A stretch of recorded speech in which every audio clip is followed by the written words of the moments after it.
Good evening, ladies and gentlemen. Welcome to the BackYourself Podcast. We're here for the Round 15 preview. All eight games back. We're back on a normal slate. Thank God, because these Origin slates are really pissing me off. But we have one round of respite, and the next round we're back to the same garbage. But we got a decent round ahead of us. This guy is officially no longer with us. He's deceased from the face of the earth. He doesn't want to do the podcast anymore, so I'm going to do it on my own. And basically, we're going to go through every single game like we usually do, scream at cunts, and then obviously they're going to fucking win because that's just the way it is. We start with the Cronulla Sharks against the Dolphins at PointsBet Stadium. But no, stop the show. Shut the fuck up, mate. I already started. Because we're back. I don't give a fuck. Hang on. Can you close the thing? Thank you. Wake the fuck up. We've got a business to run. Because I don't give a fuck how many times dogs cover in a row. I will show my face and I will do this podcast. Now, I heard back. Dolphins and I heard Thursday night, so let's start there. The fucking Redcliffe Dolphins take the show on the road at PointsBet Stadium, the fortress where they had lost 42-0. And they returned there with revenge on their mind to put a good show in front of their home fans with a spread of -9.5. Dolphins coming off a bye, essentially have all their players back for the first time in a long time. They look essentially full strength minus Tom Flegler, and Sharks get the liability himself back, Nico Hines, who was out last week. So, Chris, talk to me, 9.5 plus, minus, something else. What are you thinking, my friend?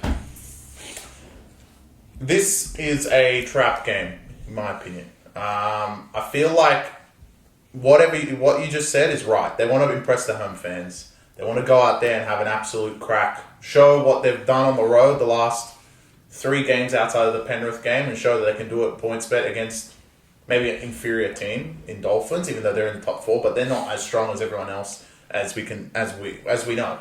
But I feel like it's a trap game and the line has slowly been pushed out from 7 to 9. It probably get to 10 on game day because it's a Thursday game and, back with the normal slate, Thursdays are going to be very popular to watch, so there's going to be one other popular game, which we'll get to a bit later as well. But this game is going to be very popular to watch. So I can imagine this getting to 10. And Dolphins are actually full strength in this particular game, which is not something you want to take 10 against, to be honest. Sharks are coming off 5 games, actually, in a row against top 8 opponents. On the road, at home, on the road, at home. Obviously, going all the way back to Magic Round, playing 2 of those games without Hines.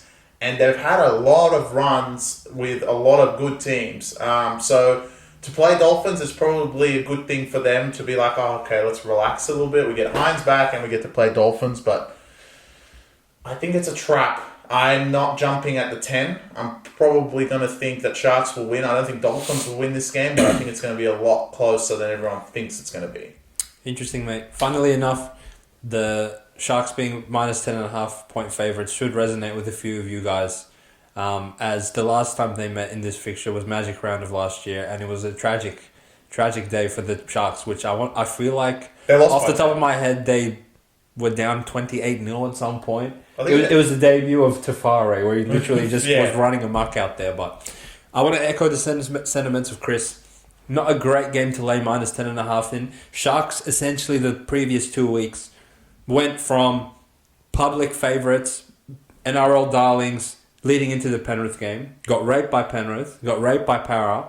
Then everyone, along with Chris and I, put a line through them last week. And on a primetime spot, Saturday night footy, they go to Suncorp and not just beat them, but beat their ass, beat them in convincing fashion. And I'm sure everyone's looking at this game like, wow, the Sharks are back. They're so good again. 2 weeks ago they were garbage, now they go, because that's how people look at the NRL. And the line creeping up more and more throughout the week confirms this, in my opinion. And to look at Dolphins coming off a bye, now we know the bye for the retards of this league are meaningless, but the bye for a well-coached Wayne Bennett team, I'm sure they've gone away and worked on their flaws, got a little bit healthier, a little bit fresher. I believe they will go to PointsBet, put a good performance in. Do they have quite enough talent to win the game outright? Probably not, but you just have to keep it within 2 converted tries on the plus 10.5 spread. So I'm going to put my faith in Wayne Bennett, the Dolphins unit. Hammer time, I feel like he hasn't played a proper game for the Dolphins in a little while. And through him and the quality spine play that they've had over the pretty much the entirety of the season. They did miss Nicarima in that Raiders game that they lost without Nicarima previous to them having the bye, and I felt like there was definitely an absence. Even though they put 25 points on the board, a lot of their tries was just through luck and bullshit. And the way they were actually structurally breaking teams down through Katoa and Nicarima connecting in the middle of the field was kind of lacking. I do feel like Sharks possess a good defense, and that's probably going to be their attitude going into this one, considering they essentially shit the bed last time they played here. So it's not going to be easy for Dolphins to hang around, but they have enough to hang around. I'll take the +10 in this one. Yeah, I think I'm leaning the same way, but I think still it's going to be 1 to 10 if that's a market. I think Sharks will still win this. I can't see Dolphins going there and winning. I will be shocked if they win. The Battle of the Sea. I think Sharks still get the win. I can't see them losing. Honestly, this sport, like if they lose, it just epitomizes what's been happening the last 5 rounds, to be honest. For Dolphins to beat all those cunts in a row, quit to Warriors with no one, quit to Raiders with no one, and then come off a bye and beat Sharks, I've seen everything if that happens, but what do I know? So I'll be watching this with an eager eye. If Hines comes back and they lose, he may as well retire tonight. I mean, Sharks actually go back on the bye. Sharks actually go on their bye now after this week. So they play Dolphins and go on a bye? I think so. They don't play next week. Dolphins obviously play Melbourne, I think. Melbourne sound. Yeah, I don't think Sharks are playing next week. Oh, God. They're going to quit before the bye. So they might quit before the bye, but I think with Hines, they're going to have enough to win. But probably not by a lot. I wouldn't be laying 10. No way. Yeah, can't lay 10. No, can't lay 10. No way. But a game where you probably can lay points. The Cowboys come to town, to GIO Stadium, bring their talents down from Queensland down to New South Wales, where apparently they're fucking some gods because they can come and beat Roosters with no players. But unfortunately for the Cowboys, their contingent of all 6 Origin players are back this week, and they are back to play the Raiders, coming off their Golden Point thrilling victory against the Dolphins, who have had a week to regroup, get their players a little bit healthier, as I mentioned. As far as team list goes, I really don't think there's that much movement on the Raiders side of things. For the Cowboys, Robson comes back along with... who was the other guy that was out last week for no reason, Chris? Talangi, yes. He's back on the wing, and I think that drops Braden Burns and some other idiot who played hooker last week for the Cowboys. So, Chris, 1.5 on only one spot and 2.5 essentially everywhere else. Let's go with the consensus 2.5. Are you sniffing a potential upset in this one, mate, or are you going with the green machine? I'm not going with either. I think garbage game. This has got unders written all over it, in my opinion. Unders? Okay. In my opinion, Todd Payton is not going to be happy with his troops at all, especially this 4 that did play last week. Obviously, the 2 said that we're tired, we don't want to play, and they sat out, and they come back. But the other 4 went out there and basically shit the bed. To concede 42 at home to Warriors who can't score that's really is a lot. And Raiders off a bye, like a Wayne Bennett coach team, I don't think there's going to be too many points in this one. I think Raiders, they also just got that victory against Dolphins, which I'm sure Ricky Stewart would be like, we kind of pulled one out of the bag there. We shouldn't have conceded 24 to these bombs. And really, they scored some garbage. Raiders actually defended, I wouldn't say decently in that game. So Ricky Stewart off a bye. He'll have his troops fired up with Hudson Young obviously back in the lineup as well. And Cowboys, I just don't think, to be honest, Cowboys, if we didn't say, we've already drawn a line through your season, but for everyone that still fucking believes in them, this is the official game. This is the official game. Yeah, and agreed. Because you guys have a bye next week, because you've already played that Origin fixture, obviously when you beat Roosters, this is essentially a must-win. To lose both games with your Origin stars back is almost just fucking give up. So I don't think Todd Payton's going to go out there and be like, yeah, boys, just pluck and play your game, throw the ball around, because if they throw the ball around, it's a 50-50 chance, if not less, the way they're playing, to lose this game, especially to Ricky Stewart's men. So I think the total points, I might be wrong, I think it was 48. Yeah, 48. And I think Raiders overall can't score. Cowboys can score, but I don't think you're going to get the Cowboys that everyone's going to think you're going to get. I know I'm the one who always says it's a fucking circus when they play because they just throw the ball around. But when the pressure comes, and this one is definitely a pressure game, is a big game that both teams are right on the fringe of the 8 and they really need this win. I know Raiders are in it, but we know Raiders are going to fucking drop off towards the end. it's really not a game that you want to go there and just throw the footy around, leave it to chance. So I don't think Todd Payten's going to do that. A well coached Ricky Stewart is not going to do that either. We know they're going to keep him in the game. I think this has got unders written all over it, and I'd rather take that than take any side because I think both teams need a win. It's just really sometimes I think this game is like where the bounce of the ball goes, to be honest, who wins this because both teams are going to be up for it. Both teams need this in the bag, and I don't think it's a game that you really want to lay 2 points. So if I had to gun to my head, I would take a plus just because I like getting points in this game. That's it. Yeah, no, fair enough. I actually see this game playing out one of two ways, and I don't really have conviction either way in this one. Cowboys, you are garbage. We know you're garbage, but you are still capable. And capable sides with their back against the wall, we've seen. And we saw exactly that from this Cowboys team 2 weeks ago. That, you know, unless it's Tigers, like you literally just can't write any team off completely in this league at the moment. But so now that I've acknowledged that it could go either way in terms of have Cowboys quit for the season or will they go and put a high effort performance in, I believe they are quitters essentially. Okay, so I'm leaning towards Raiders in this one. And as far as a styles make fight sort of analogy goes, if we know that Cowboys are a vulnerable team, right? As soon as the going gets tough for them, they're not willing to do the dirty work, which is dumb, right? Because as soon as their Origin players go to Origin, where you amp up the pressure even tenfold to that, they effort. Pressure makes diamonds. They play like diamonds, but as soon as they translate that to a less intense format of footy, they just I don't know if they think that they can get away with playing the garbage that they play in club footy and they can't do it in Origin. Well, so maybe they're a bit more disciplined and more willing to stay in the grind and that sort of thing. But actually, to your point on, if you actually think of every Cowboys player, maybe Robson, the rest of them weren't great in Origin. Nanai played good. Yeah. But Nanai didn't play basically last week. I don't even know why he was there. But played, 15 But the others weren't. Dearden, Holmes was poor for his Origin standards. Dearden was meh. Yeah, like no Talangi one really was okay. Like no one really did anything special. So they haven't even ramped it up for Origin. Yeah, and that's like I meant that more in like a general sense. But to your point, like I don't think any of the Cowboys blew the game open in Origin, and for the majority of them being Queensland players and attacking style players, you would think that if someone was to get a hat trick in the game, could be Val, could be Nanai, but anyway, but. For them to not like even ramp it up in Origin that much, most of them back up and play garbage anyway. Like, I don't know, bro. There's only so much juice you can squeeze out of the orange before it's empty, and I feel like Todd Payten is just throwing darts at a dartboard trying to figure out what to fucking say to these bumps to get them motivated, because one solid effort every 5 rounds is essentially what they've put in, and Raiders are an effort-based team, and I feel like Cowboys are the type of cunts that will get exposed coming up against an effort-based team, off a bye, at home, coming off a high morale victory where you have every reason to back it up and try hard again.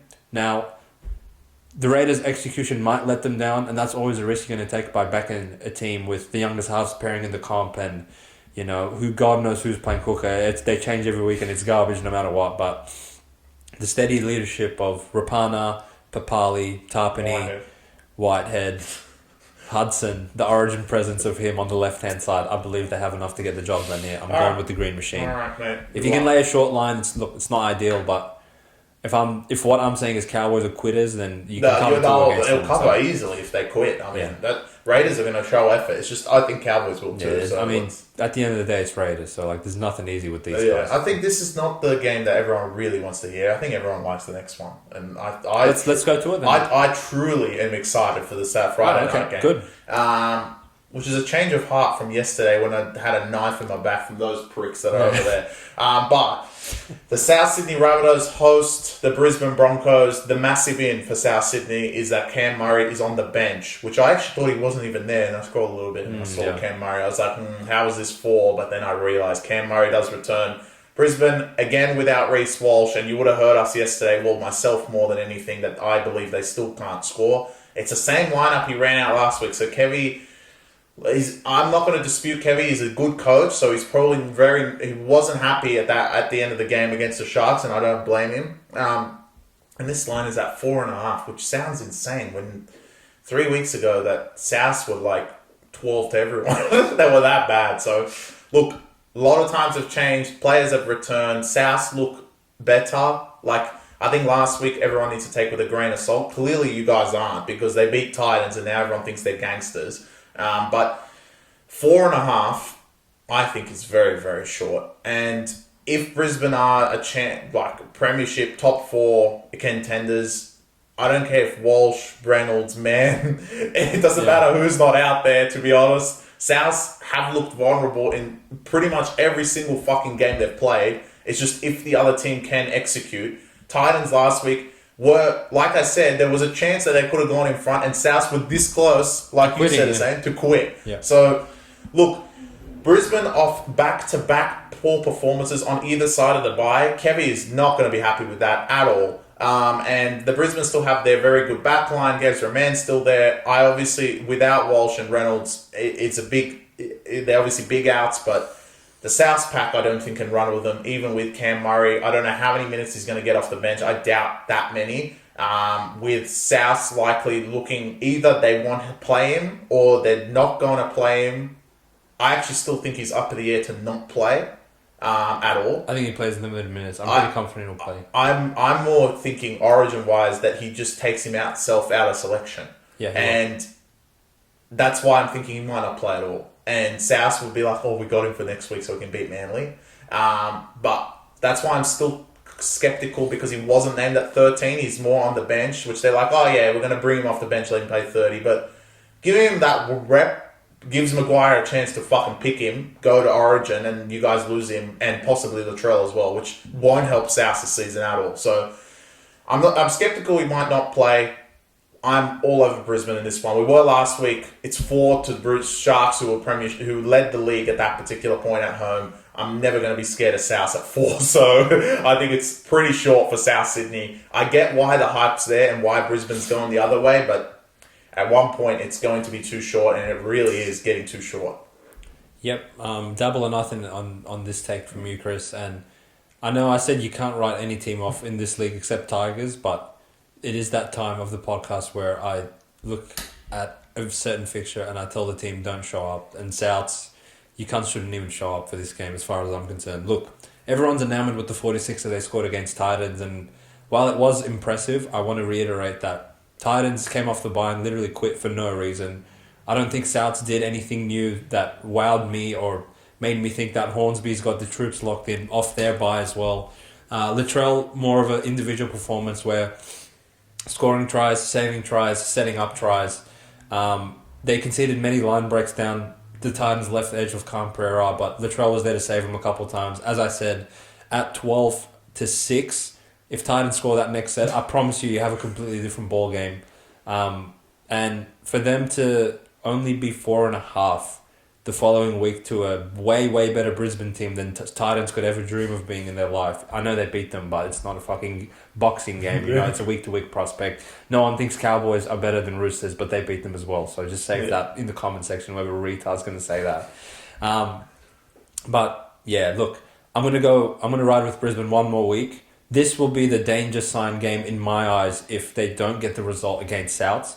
I feel like a lot of variant stuff, while they weren't impressive at all, don't get me wrong, I'm not defending them for getting raped by Sharks like that, but a lot of variant stuff like the errors near the try line and just generally like the lack of ability to stay in the game with those Sharks forwards.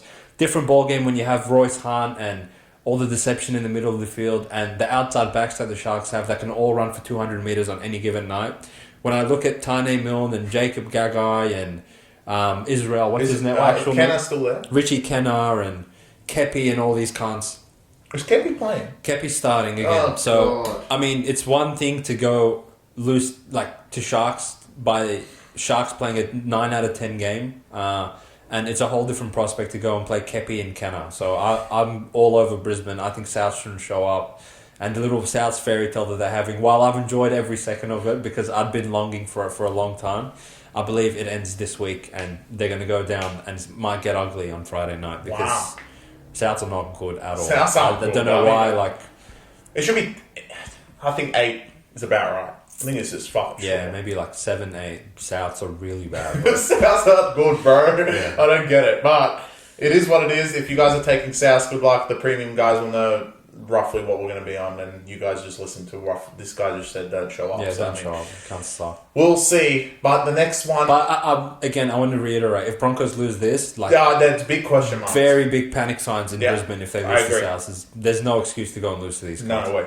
Alright, well, I think this is the real start of the round. This is where the magic starts happening. Really, like the next... I think Saturday slate is fucking out. The next 5, what do you reckon, mate? Maybe the best 5 games that we have for the round. Yeah. -1, maybe the first Sunday. No, that one's alright. You like nights? I love nights. So we start with the 9th wonder of the world. I'm sure the Tigers fans are thankful that they're back at home, at their actual home. Leichhardt was saved within this time, so I'm sure 3 p.m. in the afternoon is going to be absolutely packed, regardless of how fucking terrible they are. And they host the Gold Coast Titans, like we said, who just got annihilated by South. And Tigers are 4-point underdogs. Well, 3.5, 4. It went to 4.5 as the team list came out. I don't know what you cunts fucking expected Tigers to be good. Obviously, we knew Galvin wasn't going to play with all the contract stuff in his hand. They dropped Sullivan, which is a check in my book, but they're still absolutely awful. Titans have this same 17, I believe, from last week. No changes. Benji's gone with a few changes here and there, but I mean, you're looking at the team list. You could go first. I had to actually pull the team list out for this game as opposed to the 3 that we reviewed previous to this. I mean, to have Lob and Naden next to each other, like, you're begging to lose. Or, like, I haven't even got into the Where's Sami back? Sami is back for the Titans. Still running Kinney at fullback with Campbell and Foran at the halves, which I think is key. They're giving him another chance after the disappointing effort last week, which seemed a bit out of character for them based on how they had been performing for the previous 9 rounds when they kept covering every single But line. is this their character? Is this what they truly are? Well, that's the question you need to ask yourself when analysing the spread of 3.5 in this game. I like the move of Carousel to halfback. I think Benji's hands were kind of tied. With Sullivan and Galvin both going down, he literally had no other option. I would actually be scared to see who would be in the halves had Caesar had an extra week suspended in this one. Or maybe Carousel wasn't available for Galvin whatever will play reason. again. Galvin will play without a hand after requesting a release, after playing 6 games with these cunts at the age of 18 with no manager. Yeah. Well, they would have to. No, he would refuse to play. His dad would call the CEO and be like, my son's tired, he's not playing. And then, like, Benji would literally have to lace him up. Because these cunts have nothing. But they're hanging on for No, they still have Sullivan. Come on. You can't run him out there again. They still have him. He's just not playing. He's just refused to play. Essentially, I believe the only way you could argue Tigers is my round 3 argument when they beat Sharks, when we took them half-time, full-time at $7 and gave them out for all the boys on premium. And I would keep it short and sweet and say that Leichhardt is worth 12 points in a point spread. And it is the 9th wonder of the world. Because if you actually look player for player, Tigers are awful. Are approaching the territory of the worst team I've ever seen in my life. For you cunts to run out Naden and put him next to Lob with a straight face in an NRL fixture, like, if you were playing any other team in the world, you would be at least a converted try. You were 10.5 to Dragons, went up 10 points, and still lost by 40. Plus 40 wasn't enough for you cunts. And now you want to be 3.5. Like, if Leichhardt could embody itself and get onto the field and give him, like, 17 players playing at once, then maybe you cunts will win a game. But outside of that, Titans, if you guys lose, I believe, like, you should be given the wooden spoon at full time for losing to these guys. That's how I see this game. Sound the fucking... Oh, fuck you. I mean, look, alright, I'm gonna do it properly because, like, it's an actual fucking Instagram reel and everyone's gonna laugh. Right, take a deep breath, we got a business, right? Alright, sound the fucking alarm. The West Tigers are gonna win at 9th wonder of the world yet again, and next year hopefully they have a few more games here because, like Hussein just mentioned, it basically gives them another player on the field. Benji, the only reason I'm actually taking you guys this week is because of one reason. You did everything in your power, no matter what string you had to pull, to drop Sullivan from the team. Without Sullivan, I will believe in my West Tigers, and they will get this victory against the Titans.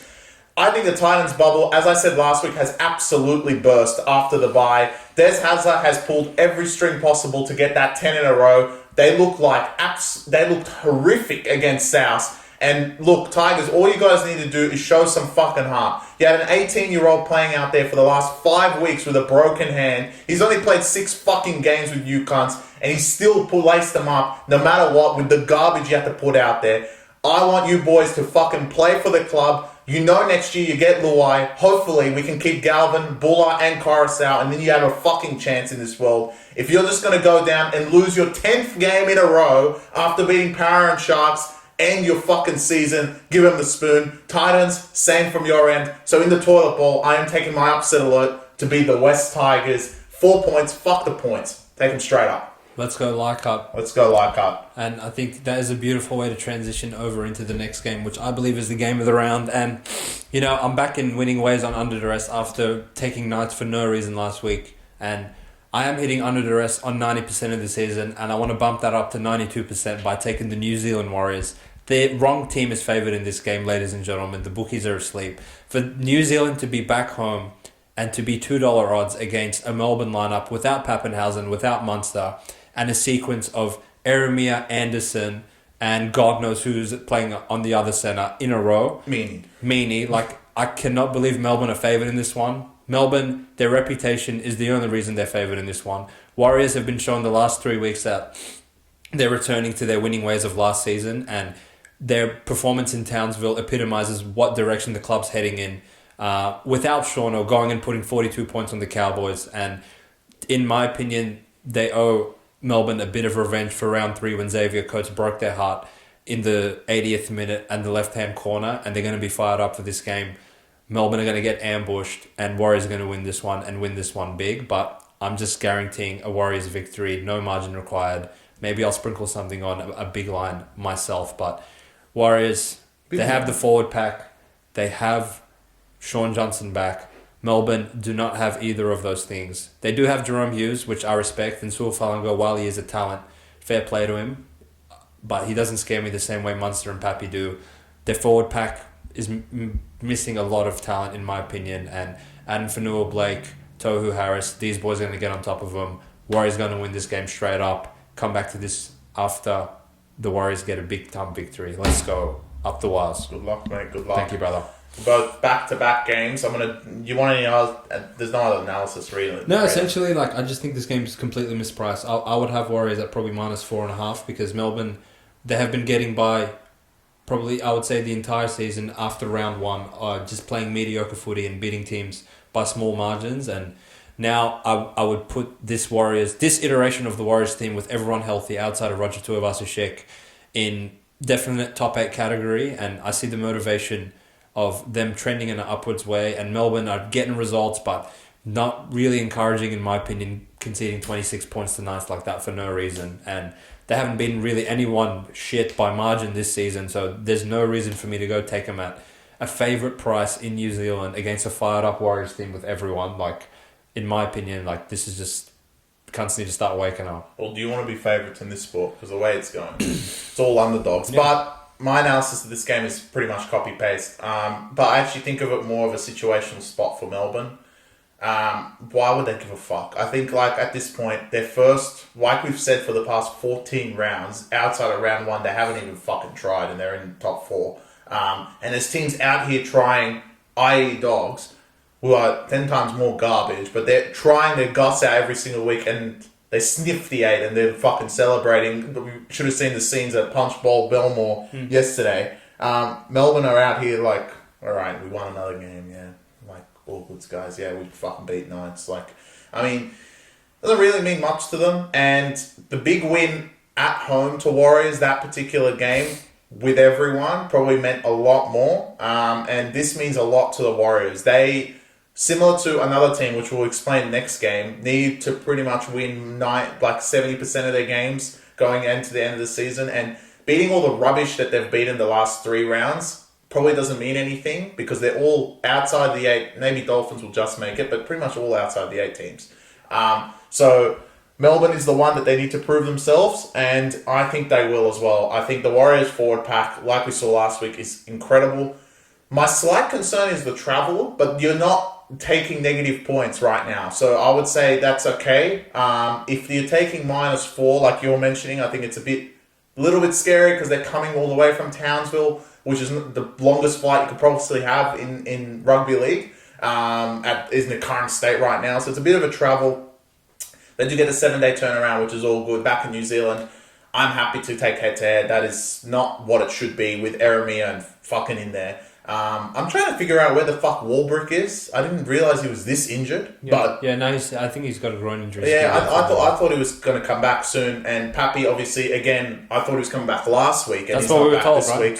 So a bit alarming. I think maybe he might come back maybe for the Dolphins game, which maybe he's transitioned to 5'8". That's obviously been the talk as well with Munster not coming back for a little while. But I agree. I think the Warriors is definitely the right side in this case. And yeah, it's going to be a great game. I don't think it's the match of the round, actually. I think that's coming a little bit later. But a little bit later is in the next game? No, the next one. On Sunday. Okay. Sunday. But we'll go on to the next game, which I feel demoralised to talk about, to be honest. I honestly don't care because they fucked it last week. You know, like how we started this podcast and I wasn't in the room? I'm happy to see myself out in this one. No, I can't even talk about it. No, I can. It's just demoralising because if these motherfuckers just pissed off for 4 minutes, this could have been back-to-back, like in your book, games of the round. Yeah. And it would have been a completely different story to what we have right now.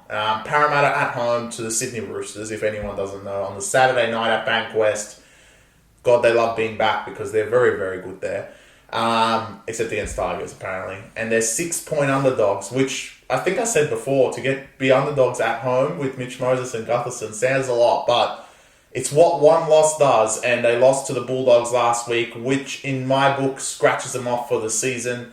I know there's still a chance, but with their draw coming up, it's one they really, it's going to be very, very hard to get yeah. through. But again, we've scratched them off, similar to the Cowboys. Their fans and maybe some people out there will not scratch them off just yet because they are still a chance. With everyone losing to everyone, you never fucking know at the end. You string 4 wins in a row and all of a sudden you look like the Warriors and now they're pretty much in the 8 after winning 3 in a row, or 4 if they beat Melbourne as well. So the 6-point dogs at home, you can say your analysis if you got anything to say, or you want me to go ahead.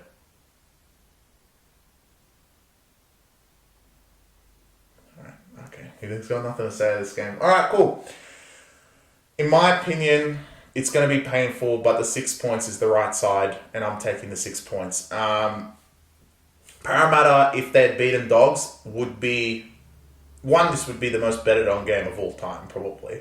I'm exaggerating, obviously, but it would have been a lot. Parramatta would be 2, maybe 1, and it would have been fucking short, and you would be like, well, Roosters -1's pretty fucking good. They're not that bad off a bye after losing embarrassingly to the Cowboys.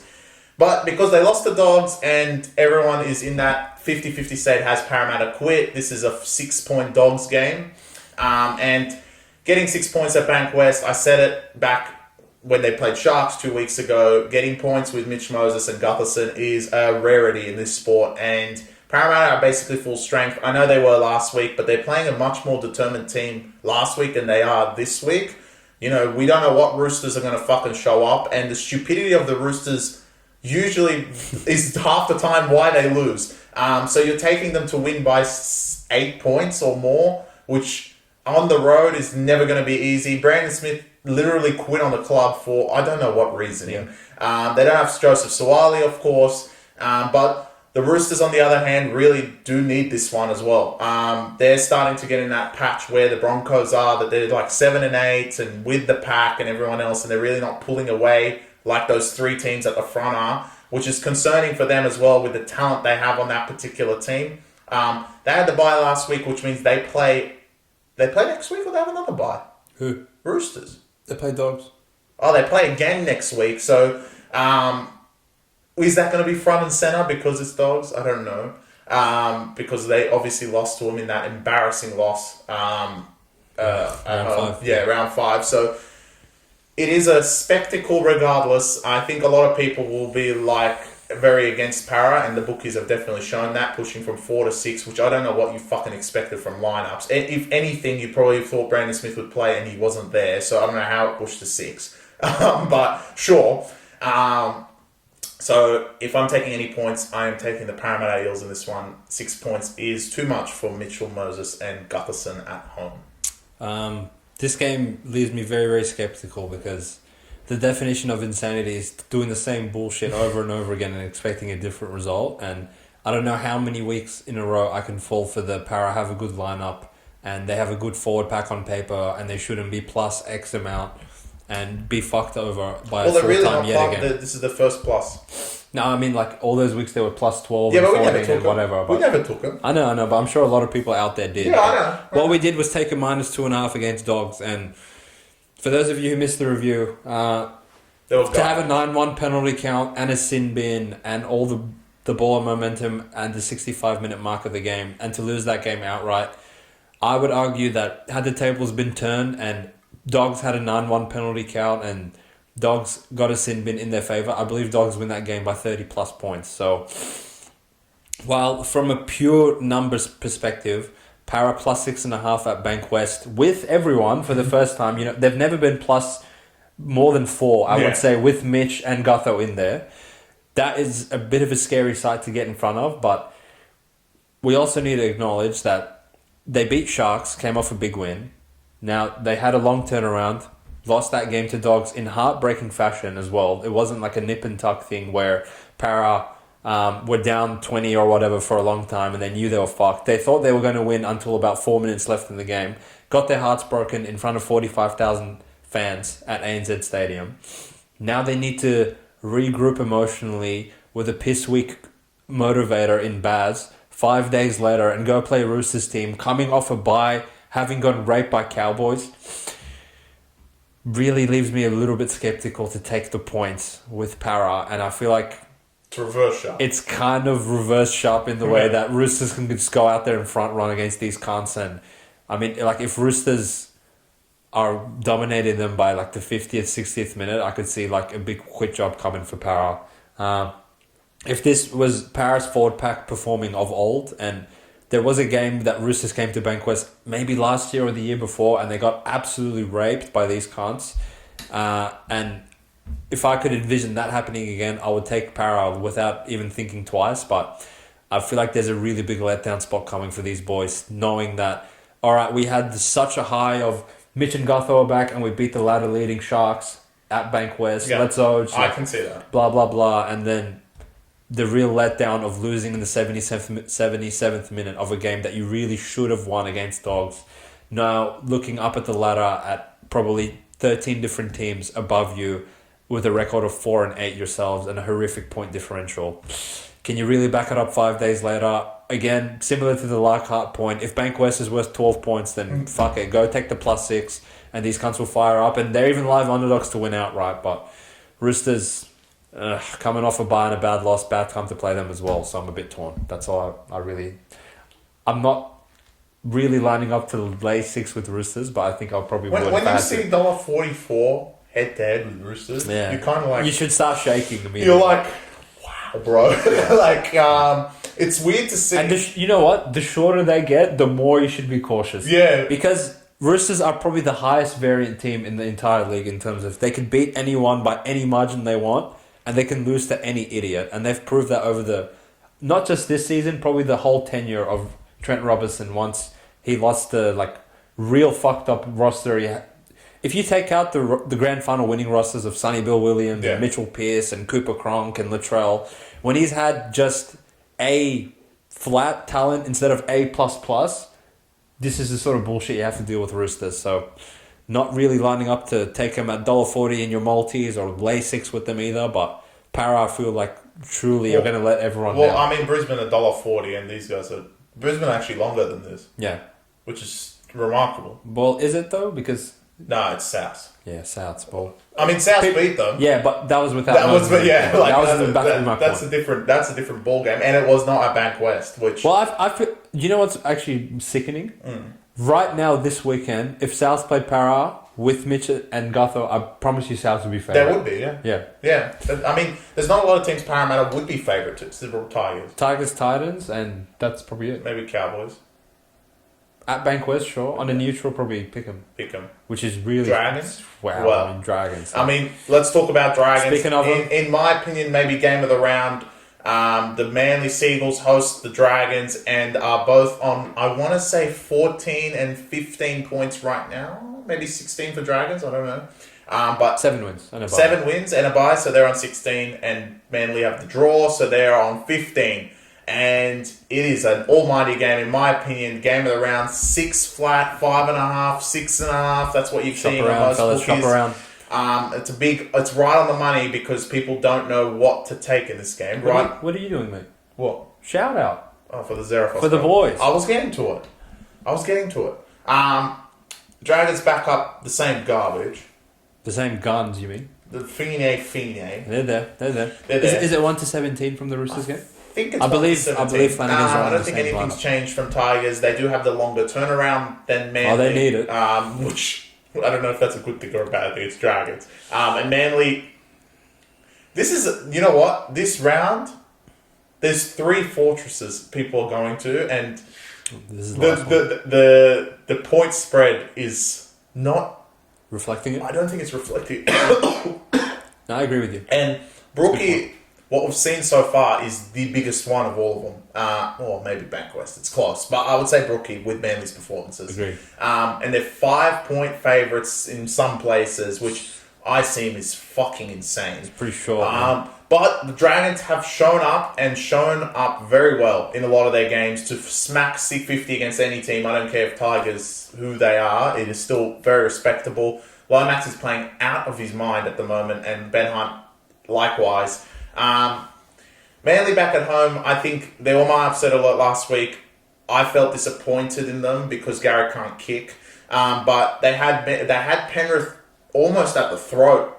If it was 18-4, I think Penrith would have been like, we're gonna fucking score 14 points. Obviously they were only 12, and then the one try gave them hope that they were just 2 points behind. So look, I think Manly are going to be a different state. I don't think they're going to take much. They're going to take the Penrith game and be like, we played the competition leaders, we're 1-on-1 with them. They beat them at Brookie. And they do beat a lot of teams at Brookie. The only team they haven't beaten is your mighty Raiders. But they've been very, very good at Brookvale. Hamoli is named. And he seems to be okay according to Seabold. He's just precautionary, which is good for Manly. And they will terrorise the Dragons' right edge. I think no one's actually thought of this the whole round. What do you think? I actually think Manly are going to fucking kill them. Wow, okay. Yeah, just came out of nowhere. Because, look, I don't think they're going to stand for Flanagan, and they're really going to fire up against him. Flanagan was the assistant coach of Manly, and look, I don't think Flanagan has said as much as he did, and even if he did, he said a lot about Sharks, and Dragons ended up going there and losing anyway, and Manly are very, very talented. I'm very scared for the Fine edge, to be honest. I think the Manly backline were decent last week, but you're playing Penrith. You're playing Fine. I think it's a different ball game. The speed of Manly, like we always say, is electric with Saab, Kohler now on the edge. Brooks is obviously very fast. As shit as he is very fast. The Manly forward pack didn't really let him down last week. They really gave as much as they could against a strong Penrith pack, and Dragons are nowhere near that caliber. So I think Manly at home, the 5 point, if you can get 5 somewhere, I would take the -5 with Manly. I think Dragons, look, they got their win against them too. Revenge is on Manly's mind, and bracket Brookie, I think Cherry Evans might put on a show. He's seeing his mate, so it's going to be a very interesting game, and that's why I think at 2 p.m. on a Sunday might be game of the round. So make sure your eyes are peeled. I think it's going to be a fantastic game. Actually, should be a cracking game. And I feel like the first time these guys played each other, no one gave a fuck because everyone was of the opinion that Dragons are still garbage coming off the Cowboys loss. But Dragons have shown they are not garbage. They are a team that performs garbage probably once a month, and they have 3 honest cracks every other game of the month. First crack. So I believe that Dragons are trending upwards. Flanagan's built a good culture that has probably been absent in the tenure of the previous coach over the last couple of seasons. And what a 50-point victory does for Dragons, probably what it wouldn't do for a few other teams that would go out clubbing. I believe for them, it's a pedestal that they can keep building on, and morale's probably high. And they can see that the effort and the discipline and the determination they're playing with for Flanagan is actually... They're getting the fruits of their labour for that. So I don't dismiss Dragons in terms of don't show up or you're going to get fucking killed and all that stuff. But I think they will still lose in convincing fashion because of... Not because of what they do or don't do, but because of what Manly's going to do. And outside of the stupid Raiders game that Manly led 20-0 and blew to them, literally for me, that's the only explanation. Outside of that one game, pretty much Manly have ambushed every single team that's come to Brookvale for the whole season. And when you look at the factors of... I actually thought, and I'm going to back Chris 100% again here, and I don't give a shit what anyone says.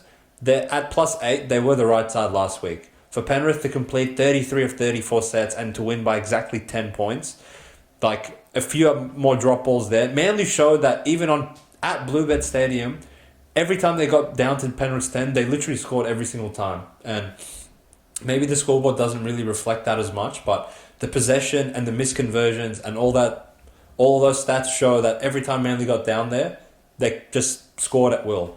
Their issue was getting down there consistently enough throughout the game, which is what Penrith can do to any side on the day. So, are Dragons going to be able to contain Manly the same way Penrith did? Absolutely not. And are Dragons capable of defending Manly the same way that Penrith did? Absolutely not. You're not playing Tigers anymore. You're playing Manly. You're playing a desperate Manly at 2 p.m. at 4 Pines Park, coming off a bad loss, trying to get revenge against you guys for actually spanking them in Wollongong 6-7 rounds earlier. Everything's in Manly's favour, and normally they don't lose these games, not at 2 p.m. on a Sunday. So if you're only having to lay 5.5 against Dragons with Manly, considering everything I just mentioned, Manly is the play. Drop the hammer on it. I'm pretty confident. Yeah, I think... I was just thinking now it's at Manly, which is it's a bit of a drive for us, but it would be an absolute cracker to go to. It'd be a beautiful day. At Brookie as well. If it's a nice day, obviously, it's going to be an absolute cracker. I mean, I'll be surprised if there's tickets available because it is Brookvale. They'll sell it out instantly. Well, they gave the fans a reason to rock up with the last performance they had there when they beat Melbourne. So yeah, it's going to be an absolute cracker. And the one thing that is good about this is because the next game, no one gives a fuck. Yeah. So it is the Newcastle Knights who showed the resilient performance for this guy, literally only for him, against the Melbourne Storm. And they host the Penrith Panthers, who are one of the teams that I physically can't watch anymore after last week, after completing 92% or whatever it was against Manly. And Knights, I'll take the mic off you, mate, if it's too painful. I know what they get. To talk about Penrith. Just go beat them. I mean, is Martin back? I believe he is. Yeah, and Edwards is back. Edwards is back. So how's this 11? What would you have at this price? 16. It's not. I want to rescind telling Souths not to show up, but I want to apply it to Knights, because you are the type of idiots that will go to Melbourne and cover, come back to Newcastle and get absolutely killed by this Panthers team. And I think that's really all that needs to be said for this game. Knights, Adam O'Brien, I can actually barely look at you for some of the decisions you make. For Armstrong to play that good for 6 weeks in a row, and now this one random Joe Schmo scores one try in Melbourne, and you pick him again to go and play Penrith. Just wake up. Is Crossland starting? He can't get out of his own way, can he? Adam O'Brien. I couldn't tell you. Crossland, Hastings, Jack Coggo, who gives Coggo! Yeah, who gives a piss? He's playing his whole team. Yeah, sure. He might fire up. I mean, Knights are really bad, bro. Knights are good. Maybe they'll pointlessly cover like every other stupid team, but I think Penrith ambushes on. They were actually not that convincing, in my opinion, last week, but they're going to be convincing with... And I think they're going to a bye? Yeah, they go into a bye, because obviously they lost to Dragons during the last round that everyone had a bye. So they're going to go have a bye. They are the type of team that will put a big performance in, knowing that the bye's around the corner, and I believe they are a team that won't allow Knights to pointlessly score in the 20s like Melbourne, who literally we say every week after round one have not tried the whole season. It's one of the games that everyone's going to watch, the Manly Dragons game. It's going to be great. Big show, good afternoon game. sit at home, have a beer, watch the game. And then you go to Knights Penrith, you're like, you know what? Might go to the park with the kids. Can't be bothered. Come back. Penrith won by 20. Okay, cool. Makes sense. Lucky I didn't sit through I feel like that's all this game is going to be. And from the 4 games in a row, which I think are fantastic, could have been a lot better. Fuck you, dogs, as per usual. But it could have been a great 4-game slate all in a row. It still is, in my opinion, because of how the spreads have lined up. But this last game is just like, oh, well, just fucking should have thrown this at 6 p.m. Should be on. If Raiders were playing at this time, much more entertaining. Much funnier as well. Raiders, Cowboys in the round. Yeah, it would have been much funnier. But they've put Knights, Penrith. I mean, I feel like Knights have played them already. Well, they haven't. No, that's Knights. They played Melbourne twice. Well, what Chris said is not going to apply to the faithful fans of the Hunter region because they're going to be packed. They're going to be packing this stadium because they pack it regardless of how good or bad Knights are. Fair play to them. What a fan base. But I think you're going to be seeing a Penrith demolition. Why is Fletcher Sharp playing again? Like Adam O'Brien. Call him. Here's the phone. Call him. I don't have Adam O'Brien. It's just like... You should actually have his number. He's your mate. I believe... He's one of your professors. I believe his approach to picking teams is just picking blokes' names out of a hat. That's the only explanation. I mean, wake up. It's like a player does one thing good and he's like, this guy's the answer. Wait, so he's taking Dylan Lucas to play Penrith? Yeah. Oh. But there's a little 5% reprieve for us New South Welshmen. Bradman returns, I believe. Oh, does he? Yeah, So maybe he isn't playing. So he's on Tango. So maybe he isn't playing. Dylan Lucas, he's not playing centre. No, I believe... He's playing second row. Yeah, but now watch, Bradman will come in and no one can score. So, like Knights, who cares, I will say. Oh, so Bradman's back. Okay, that's good for New South Wales. And actually... interesting. We're going to have it probably at the start of next round's review.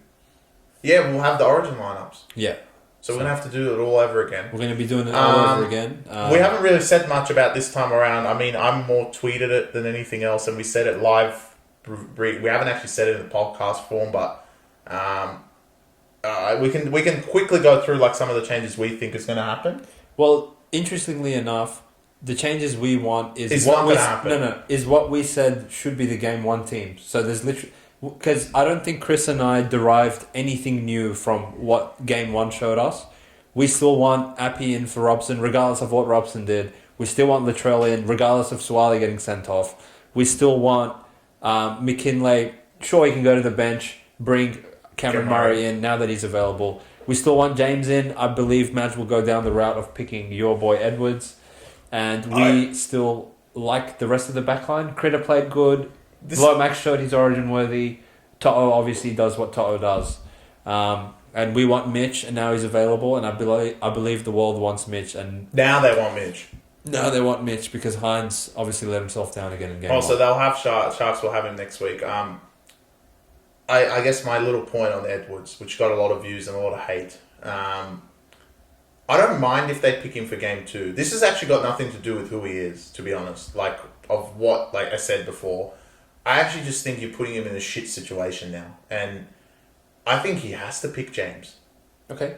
Because what's that to give Edwards a 1-game chance and they could lose the fucking series like that, pretty hard to do. And you couldn't... In game 1, if he played garbage, you could have been like, okay, we'll bring James in. It's a decider. Not a decider, but it is a game we must win. We can bring James back. But now you're kind of like, well, if we put Edwards in, we're basically saying we're rolling the dice. He'll play good. He'll play shit. Whatever happens. If we lose, we lose. We've lost another series. And I don't think it's fair on Edwards. And at this point, I would pick James again. Okay. If you lose, you have my blessing to put Edwards in. Because you roll the dice. You're already down 2-0. It's over. So you might as well give him a run. If you win, then you're going to keep James there the whole series. And I know that's tough on Edwards, even though he's playing this week, which I know it was just a quick quad strain, but we've seen players get quickly injured and they're out for weeks, but this guy seems to come back very easily. He healed. But I know it's tough on him, but I think it's the right move. I think it's very hard to bring him in just like that. And I agree with you, bro. In terms of experience, Nico Hines, unfortunately, he won't be there. Obviously, it's going to be Mitch Moses. Burden is going to be very hard to sneak in this time as well. I think he has to be there, but where is going to be interesting what Madge does. Robson was great. If we don't have a 14 for whatever reason, you put him at 14 and put Api Coruscant. Everyone in the comments that says Api Coruscant can't play 80, I don't give a fuck. What he does in 60 is enough for me. And what he can do with those forwards is nothing that you see from fucking Stefano. Yeah. With the forwards that we're going to run out there, fingers crossed. One change you did miss out on, which should be there, is Homoli should start over Crichton. I actually would drop him completely from the squad. Yeah. But I don't know if they're going to do that. Hudson really put Hudson, yeah, he should go. So I think they need, but like, I'm actually sick of being this dead horse, but at what point, how many outside backs need to get injured in the first 10 minutes for you cunts to wake up and finally have some cover on the bench for it? Like, I don't know why you need to run out 4 forwards. This is not 2005 anymore. Well, wake up. My concern is it worked. I mean, okay. The dominance, it worked though. No, but this is how I'm going to dispute you. The dominance we showed in the middle of the field meant nothing. Could we have shown that without Hudson coming on for 15? With their garbage. Exactly. So it's not a matter of we raped them in the middle because we had 4 forwards. It's a matter of our forwards just fucking played way more gun than theirs. So if you can get that same production, fuck Hudson off and have some cover and burden, I think that's... But I think their production will be better. It's not going to be that bad. Yeah, I agree. I think Queensland are the type of cunts that in a loss, they can identify, okay, this is where we need to be better if we want to win the series. Because if their forwards are a lot better, gives them a lot more time for their outside backs.